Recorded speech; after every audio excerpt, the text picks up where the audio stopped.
You going to be much longer, Trish? Oh, hello, James. No. Just a slight case of bloat. Oh, okay. I'll wait. Mr. Scary.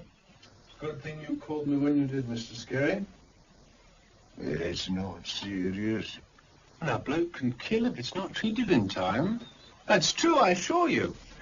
Too much grass eaten too quickly causes too much gas inside, and hence the bloated appearance. If you get more than 1.5 times normal pressure, poor animal's heart can't stand the strain. That's what kills it. So our job is to get rid of the gas. Now, you see this? This is a trocar cannula, one of the wonders of modern science. All we have to do is find the right place, push the blade in, let the gas out, and Bob's your uncle. Of course, you have to know exactly the right place. I mean, a fraction out, and you can stab the poor animal to the heart. Now, don't worry, Mr. Scary. I know exactly what I'm doing. Won't feel a thing. Right. Here goes.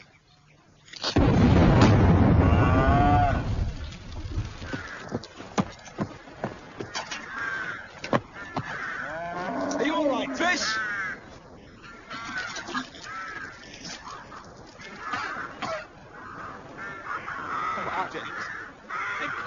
Where's Mr. Scary?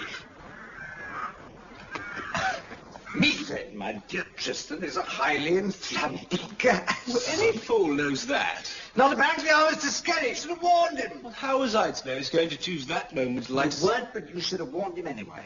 Could have been a lot worse, Siegfried. I mean, no real harm's been done. It hasn't yet. Well, what's that supposed to mean? Oh, it's our professional reputation I'm thinking of. Don't imagine that Mr. Scary is the kind of person who's going to keep his mouth shut. Oh, no, the tale will be told.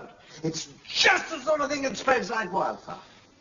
Give it 3 days, we shall be a public laughing stock. Oh, I don't think the exploding bullock. What? Helen, you can't possibly know. Why not? It's all over Durham. Tris, you poor old love. Are you all right? A bit singed. I lost a few eyebrows. Nothing serious. Heavens for that. What about the bullock? Oh, slightly surprised. Otherwise, unscathed. Isn't that rather remarkable? Well, I thought so at the time. I suppose it was the pressure of escaping gas that saved it. Oh, yes, I see. Like those fire eaters at the circus spouting flames. Yes, that's the general idea, isn't it, I'm Siegfried? absolutely mystified now. Albert Scary lives 10 miles away, hasn't got a telephone, doesn't drive a motor car. It's only 2 hours since this unfortunate incident occurred, and yet Helen tells us the news is all over Derby. I imagine neither you nor James would have breathed a word to a living soul. Well, actually, that's not strictly true, Siegfried.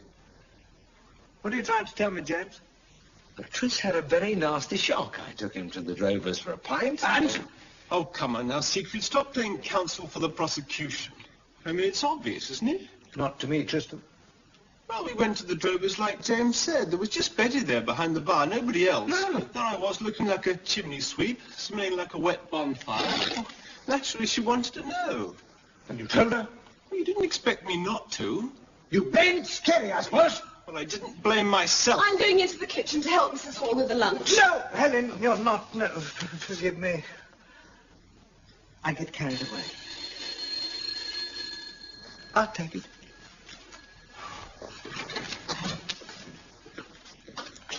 Saved by the bell? La belle Elaine, thank you. Who's for a spot more Stilton, Helen? Oh, no thanks, Tris. No. Remember that telephone call I had for lunch? Oh, yes, who was it? It was you and Ross. Good grief. I said Well, it's just I'd always heard... What? Nothing, doesn't matter. No, it doesn't. I don't believe you've actually ever met him. No, as a matter of fact. Oh, there you are. Who is he, Siegfried? He's a very good friend of mine, James. Probably the finest veterinary surgeon I've ever come across. You and Ross, the name's familiar. Where does he live? Up at Scarborough. Oh, it's lovely up there, really wild country. Yes, that really brings me to the point. As you know, this new tubercular testing business has meant a lot more work all round. It comes rather hard on a one-man practice, particularly an elderly man, and Ewan is not without his problems. I'd like James to go and give him a hand. Do you think you could spare him, Helen, say 3 days a week? How long for? Why, just until the job's done. Well, it's very sweet of you to ask me, Siegfried. If James wants to go, I wouldn't dream of stopping him. Well, I don't particularly. Tuberculin testing. Oh, but I will, of course, when? This afternoon. He'll put you up at his place. Of course, it means I have to bear the burden here. Well, what about me?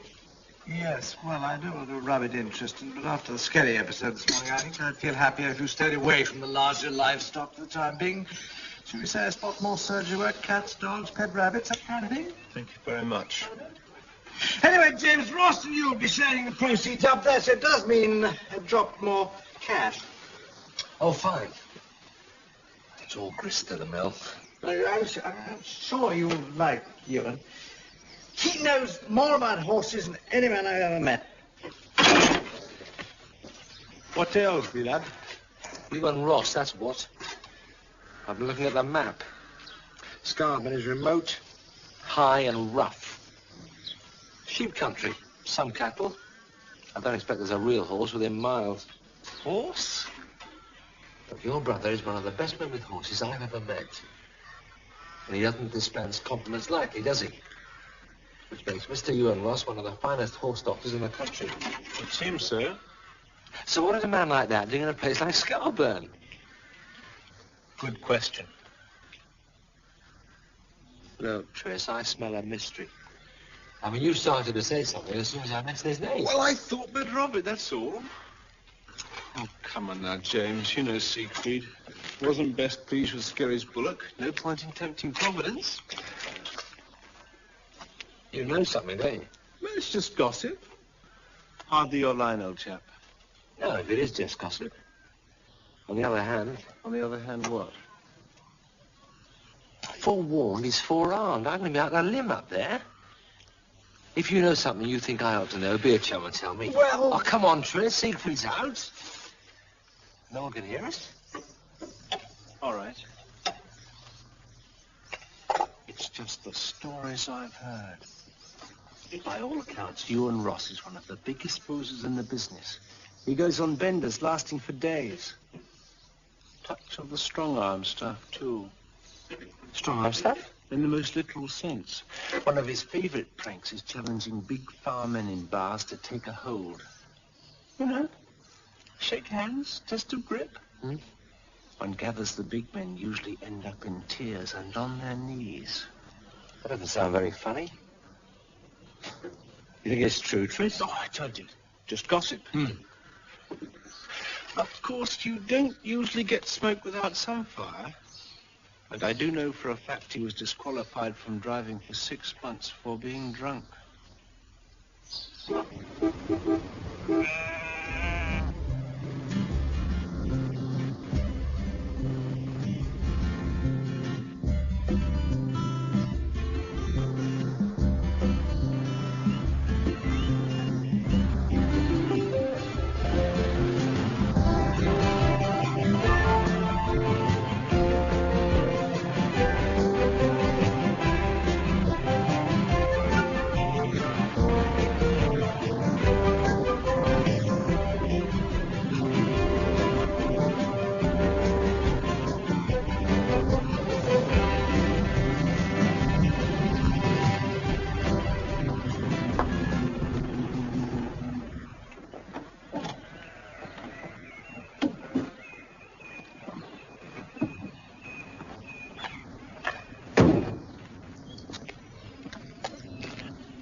Good afternoon.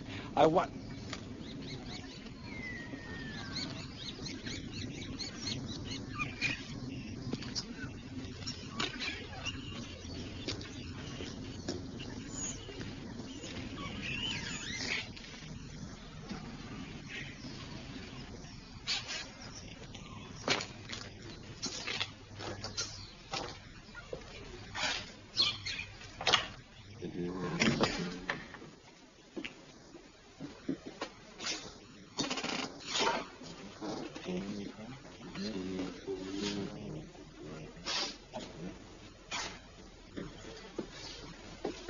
mister? My name's Where you Elliot. from? Darrowby, I'm looking for Mr. Ross. Who? Mr. Ewan Ross? Never heard of him. But he's the veterinary surgeon up here. There's only one veterinary here in Scarborough. That's a Duke. The Duke. Meaning me. I don't quite understand. All that, lads. You're looking for Mr. Ross, sir? Yes. Yes, I am. First on the right. Can't miss it. Oh, thanks. Thanks very much.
That would be James Harriet. Yes. Come away in. Thank you.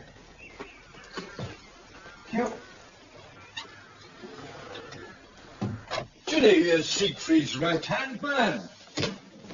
Meet James Harriet. Well, how very nice to meet you, Mr. Elliot. How do you do, Mrs. Ross? Have you had lunch? Thank you, before I left. We've only just finished. We always eat late. Are you sure? Absolutely, thank you. Right, we'll leave just in time for coffee then, yes? Please. Good. Make him comfortable, Ewan. We practically live in here. Oh, and by the way, we are Ewan and Ginny, and you're going to be James. Or do you prefer Jim? Oh, James is fine. Good. That's settled then. Sit down, James. Thank you. Right. Now, what do you prefer, black or white? Black, please. Do you smoke? Tried it. Made me cough. And I won't tempt you one of these. When on earth did you learn how to do that? I've only seen it in cowboy films. Years ago in Canada. It was the only way to get a smoke. I've never got out of it. Ewan. That's what he says. Now, tell me, James, how is Siegfried? How is he? He sounded fine when I called him. Oh, yes, he is fine. We heard great things about that thrusting practice at Darrowby. All good, I may say. You'll find things a bit different up here, though. Oh? Ewan means more leisurely. I don't intend to get ulcers at my time of life. That's a very sound idea, too. But this testing is going to keep us pretty busy. Oh, the two, but you'll not notice the difference. Have I got anything this afternoon, Ginny? Well, only Sykes' colt. Would you? Oh, thank you. The umbilical hernia. Would you care to come? Oh, yes, I'd like to very much. Well, there's no hurry. Drink your coffee and then we'll get ready.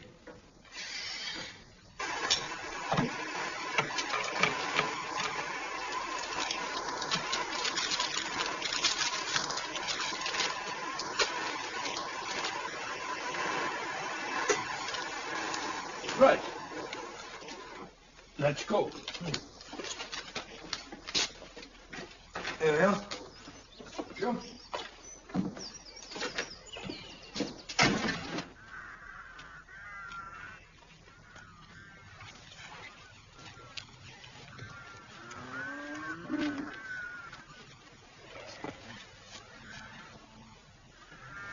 You don't use sidelines.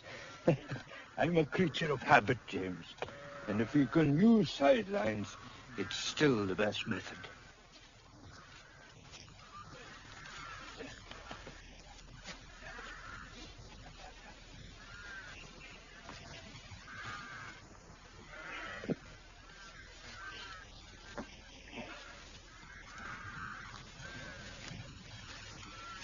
James. Right.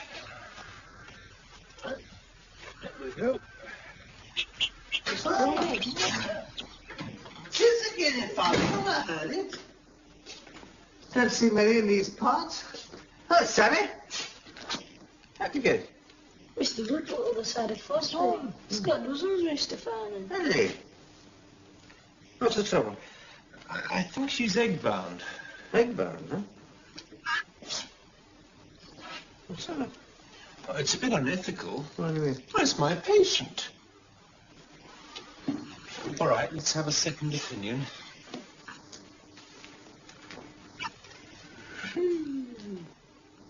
Good thing you invited it, Tristan. Oh? This creature isn't egg-bound. It's a cock. Oh, yeah, Sammy. The cock? The Mr. Button promised. Well, you see, it's not quite like chickens. The differences aren't so obvious. I'm going to be seeing Mr. Butler. So don't you worry, Sam. If he promised you a hen, then a hen you shall have, all right? How much, Mr. Farnham? How much? Oh, nothing. Here. How about these? What's your put on your face? How about that? I do. Well, that's a ruddy limit. What is? Well, when you put me down in front of people, a kid like that, it's unfair. My dear boy, if you make a blatantly wrong diagnosis, you can't expect me to cover up for it. Oh, come on, just swallow your pride. And when you've digested it, we will have words. Words? Yes, serious words. The time's come for. You see, the fact that we are brothers makes our working relationship difficult sometimes because we're too close. Too subjective in our attitudes to one another. Now, neither of us has this trouble with James. Oh, an excellent fellow, he's serious. Damn hard-working. I chose wisely when I took him on. Mind you, he's not perfect. Who was his? But the point is, he's not a member of the family, and that makes life a great deal easier all round. Well, now we've brought our problem out into the open. We've admitted it exists. That's progress already. It's the obverse of the coin we must examine next. I mean, if being brothers has its disadvantages, should there not also be advantages, don't you think? I don't know, should there? Think, just think. Sometimes you nearly drive me out of my mind. You're casual, self-centered, irresponsible. You're a giddy young hedonist who puts pleasure before business. I'm not surprised you to know that at your age I was much the same. But with maturity, an intelligent man develops a proper sense of responsibility. And I'm hopeful that what happened to me may in due course happen to you. Very hopeful, mind you. You're not, after all, quite as intelligent as I am. Oh, thank you. Well, that's all, my dear chap. You only make the best of the gifts God gives us, but blood is thicker than water. My job makes that fairly obvious. You know perfectly well what I mean. Well, I wish you'd get to the point. You see, I've always had a pretty good idea how your mind works. Well, don't think I haven't got a good idea how yours does. Well, exactly, and it's simply because we're brothers. Now, we've got to learn to stop getting on each other's nerves and use this knowledge deliberately and consciously and make allowance for each other's differences of temperament. Got my fair share of faults. I'm sure I can be exasperating at times. But the point is, Tristan, I see this as a challenge. The two of us moving towards a new tolerance and understanding. What do you say to that? Words fail me. Yeah? Yeah. I'm not surprised. It's revolutionary thinking.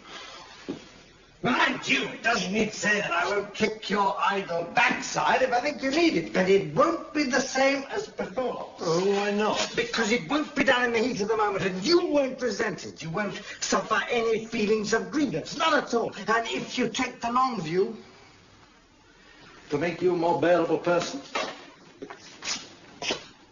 and a far, far better vet. But I think that's been a valuable discussion. Denny. Think about it. Chris.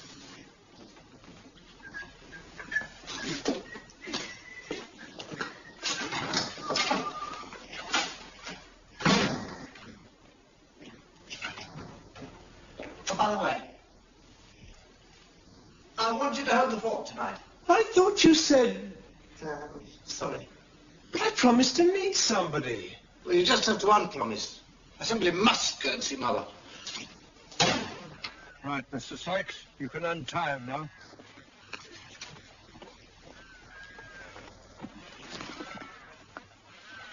Now pull him over on his chest.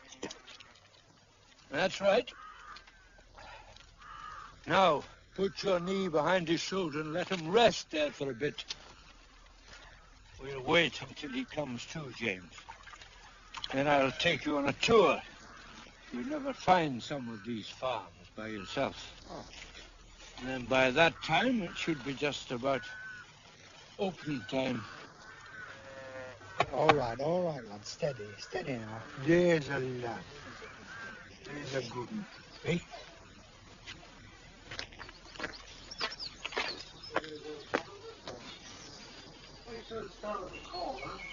Yes, that's the idea. Just until they settle in, rather like homing pigeons. That's the one disadvantage, you see, Tristan. They fly. We don't want them going home to roost, do we? Oh, that's fast. Last. Whatever is it this time, Mr. Farmer? Guinea fowl, Mrs. Hall. Spur of the moment decision. I ran over to Buttle's place this afternoon and bought a dozen. Oh, ever once guinea fowl, I should like to know. We do, Mrs. Hall. Domestic economy. What, like them pigs, I suppose? No, not in the least. No, pigs are a much more complicated proposition. Oh, that's splendid, Tristan. Now we get the crate in and let him loose. Oh, I'll fix it.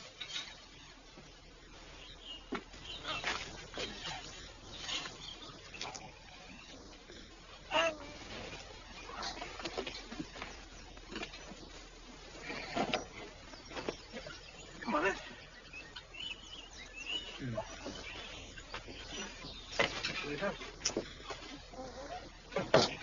Oh, come on, Tristan. Quick to suffocate. Come on.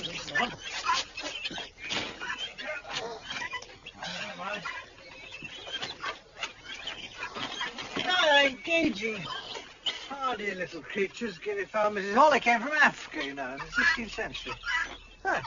Perched on the rigging of the ships that came into Bristol. Easy to rear, make very good eating. And they lay very tasty little eggs, worth a guinea a bird. Yeah, I'll give you and my brother something to do. What? A little hobby. Mr. Farmer, if you think I haven't got enough to do with it. Well, you do it in a bit of grain, boil up some chaps, give them a bit of mash. Mr. Tristan will clean out the cage, collect the eggs for you. Careful little blighters, won't they? Come back.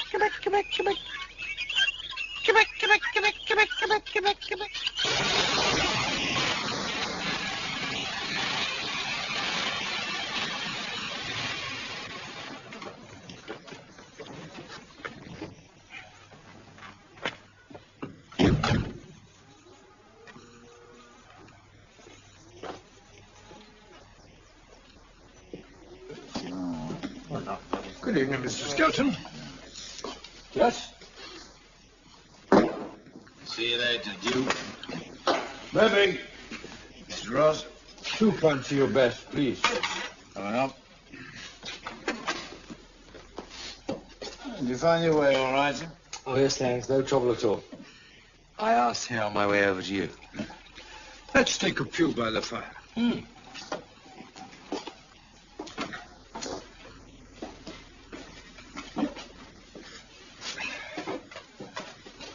Well, that was a good afternoon's work, James. Yes. Who's that chap who just went out? Oh, the Duke. Was he here the last time you called? Yes. With his 3 brothers and everything. Thank you, James. Could well have been. Thank you. Good luck, James. Cheers.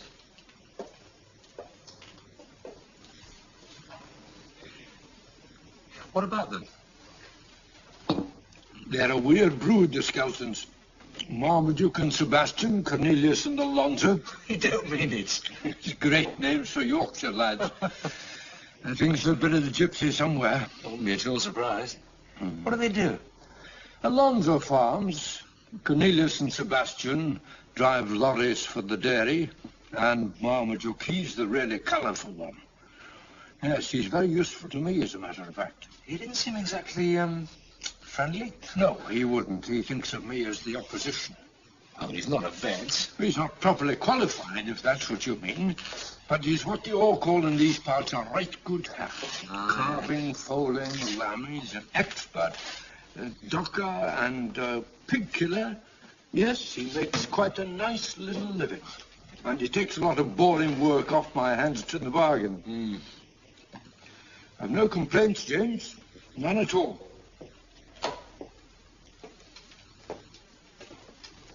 That's not quite true.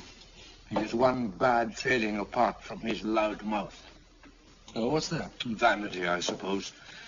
He takes on things that he hasn't got the qualifications to tackle. Can I ask you a question? Of course. Fine ahead, my boy. We might seem a bit impertinent. Oh, try me. Siegfried says that you're the best man with horses he's ever met. I watched you operate on that colt this afternoon. I mean, it was marvellous just to watch. Well, what I'm getting at... I know what you're getting at. And you needn't think I've outlived the pleasure of a compliment, James. I'm still human. It's very nice of both of you. What am I doing in this godforsaken hole when I might be a horse specialist, driving a Bentley round all the stables in the north and making a packet in the process? Well, if you put it like that... Well, of course I put it like that. That was your question, and it's easily answered. I may be nearly as good as Siegfried suggests. I'm a lazy and unambitious man, very happily married. And this godforsaken hole is so beautiful to Ginny and me that we never plan to leave it. Let's have one for the road. Here we are then. Come and get it. Go on, eat up, you lazy beggars. Indigestion's not the worst you're going to get. Oh, no. You'll soon find yourself served with at Mr. Farnham's stable, so think on that. Why I couldn't get decent, respectable ends, I'll never know. Don't like being taken for granted. Nobody does, Mrs. Morning, Helen. Yeah. Morning, Steve. Hello, Mrs. Hall. Oh, it's got an enchanting noise. Something smells good, isn't it? Eggs. Ah, that's what it is. I say, Mrs. Hall, our first guinea fowl eggs? No, Mr. Farnham. Just decent, respectable hen's eggs. Ah, thank you. You have drink, James, Helen? He ran last night. What good have you, son? I'm afraid he's enjoying himself. I couldn't help it. Grand couple, the Rosses. You must meet them one day. I'd like to. I'm afraid. Huh? Well, looking particularly beautiful this morning. I believe being a grass widow rather suits you. Well, it wouldn't for long. I'm glad young James didn't hear that. Wouldn't get any work out of him for a week. I'm jolly perky for the time of day. Oh, why not? Sun is shining, summer is coming in. It's going to be one of those days. I can feel it in my aged bones. Morning. Hello, chap. How did you sleep? How did I what? Oh, I see. That's it. Rottenly, if you want to know. Spent the whole night lying awake waiting for the telephone to ring. And did it? No, actually. I heard you come in, though, at 4:15. Oh, I thought it was that late. I've bought you coffee, Chris. Thanks. That's it. Don't mind my brother. Join the Oxford group or something. Days So they want over. It's all brotherly love from now on. Steady! I say, steady on. What's the matter, Siegfried? Steady. That's what. Oh, the man with the exploding bonnet. They're demanding punitive damages on the grounds of professional negligence. This letter, brother, is a sequel to your paralytic performance out there. Don't be unfair, Siegfried. Me unfair? We all know what happened. It wasn't Christian's fault. Well, perhaps I did react rather too strongly. Well, go on. What does it say? Well, I'll tell you. Mrs. Bullock, Gag and Wagstaff suggest